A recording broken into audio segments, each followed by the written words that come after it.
Have you ever wondered why a sunflower seed spiral is such a mesmerizing pattern?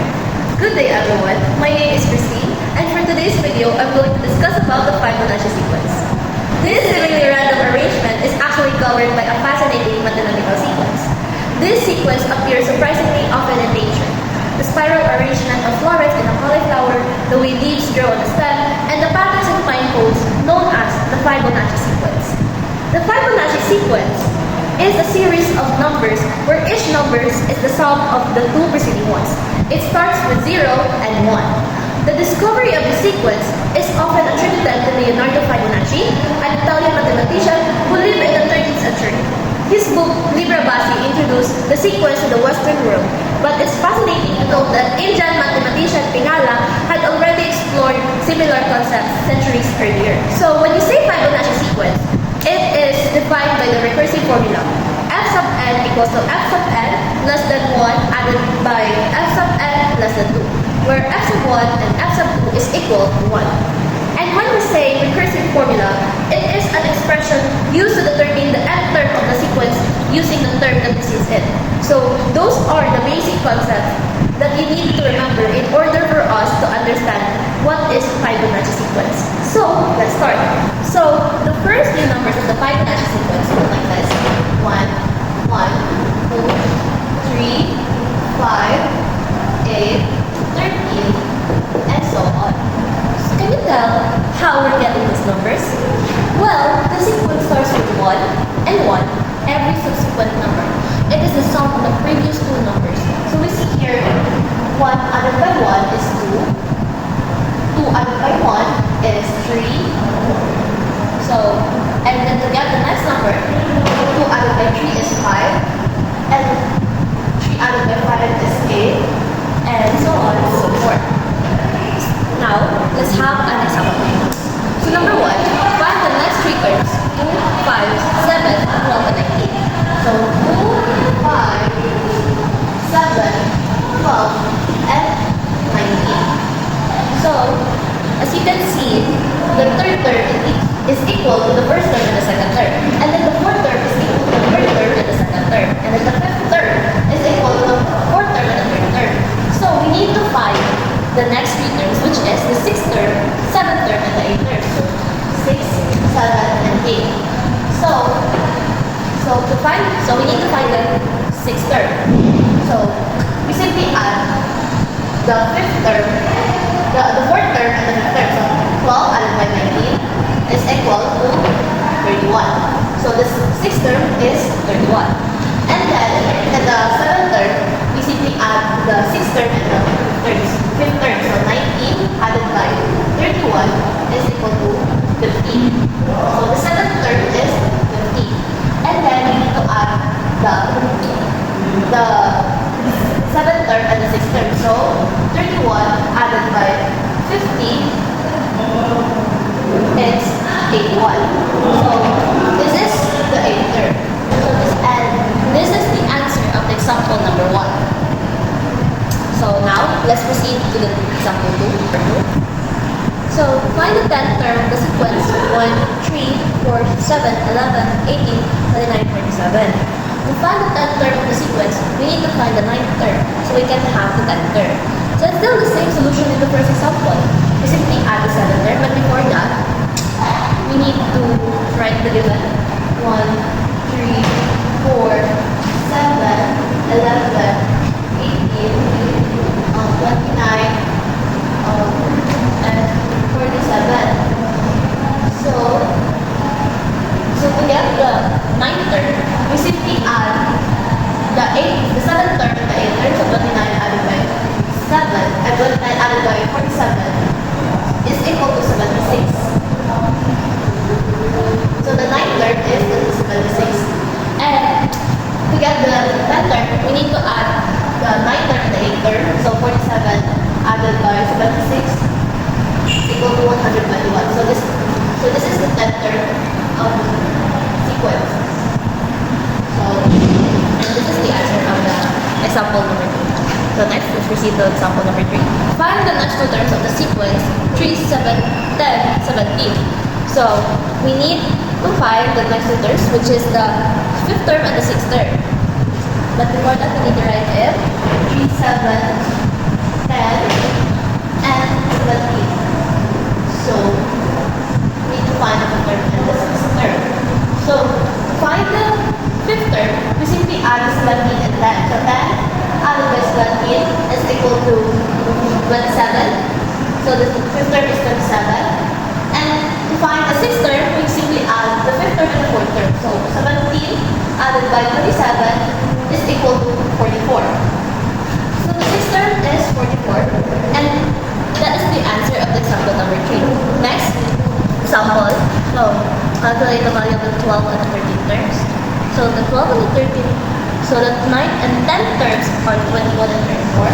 So, 21 is the 9th term and 10th term is 34. So, you need to find the 12 and the 13. So, the 11, 12, and 13. So, we simply add the 9 and the 10. So, 21 added by 34 is equal to 65. So, it's equal to 55. 55. Now, to find the 12th term, we simply add the 11th term and the 10th term. So, 34 added by 55 is equal to 89. So this is the answer of the 12th term, 89. And to find the 13th term, we need to add the 12 and the 11. So 55 added by 89 and is 144. So the 13th term is 144. So this is the answer of the example number 4. It's easy, right? Now let's have a last example. So find the 12th term of the Fibonacci sequence if the 10th and 11th terms are 34 and 55. So we need to find the 12th term. So we need to write the 10th and 11th terms. So 34 and 55. 34, the 10th term, and 11th term is 55. So we need to add, so we need to find the 12th term. And so we simply add the 10th term and the 11th term. So 34 added by 55 is equal to 89. So, the 12th term is 89. And this is the answer of example number 5. Now, let's proceed to Binet's formula. So, what is Binet's formula? It is a formula used in finding the nth term of the Fibonacci sequence. It was derived by the French mathematician Binet in 1845. So, next, this is the formula of Binet's. F sub n is equal to the quantity of 1 added by square root of 5 over 2 raised to the power of n, subtracted by the quantity of 1, subtracted to square root of 5, to raised to the power of n, all over square root of 5. So, let's have an example. So, number 6, find the 10th term of Fibonacci sequence using Binet's formula. So, we're going to write the formula of Binet's. F sub n equals, parenthesis, 1 plus square root of 5 over 2 raised to the power of n minus subtracted by 1 subtracted to square root of 5 over 2 raised to the power of n all over square root of 5. So the n here is the n, so n is equal to 10. So f sub 10,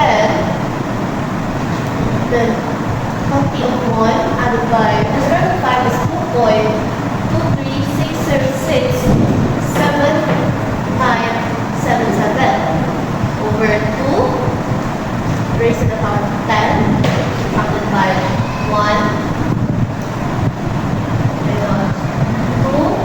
2.23606.797 over 2 raised to the power of 10 and then all over 2.23606.7977. So next, let's add first the 1 and 2.23. So 1 added by 2.23606 is 3.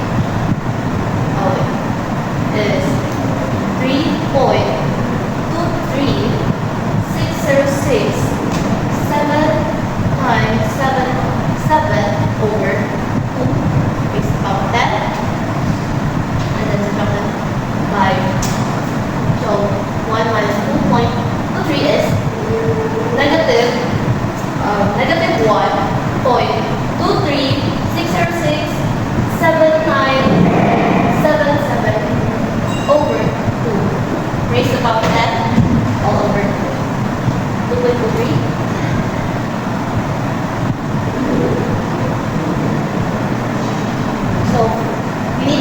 the 3.23 and 2. So 3.2306 divided by 2 is 1.618033989 raised to the power of 10 subtracted by negative 0.6180333988 raised to the power of 10, then all over 2.23606797. So we need to solve the 1.6180333989 raised to the power of 10. So the result is 1 to 2. Okay, equals 122.9918696. Subtracted at 0.00813061857. We need to subtract this one, but for that all over 2.23 6067977. So we need to subtract this. So 122.9918696 subtracted by 0.08130618657 go to 12. The answer is 122.983739 all over 2.23 67977. So we need to divide this to get the final answer. So 122.9833739 divided 2.23 is equal to 55.00000012 or 55. So this is the final answer of example number 6. Now let's proceed to example number 7.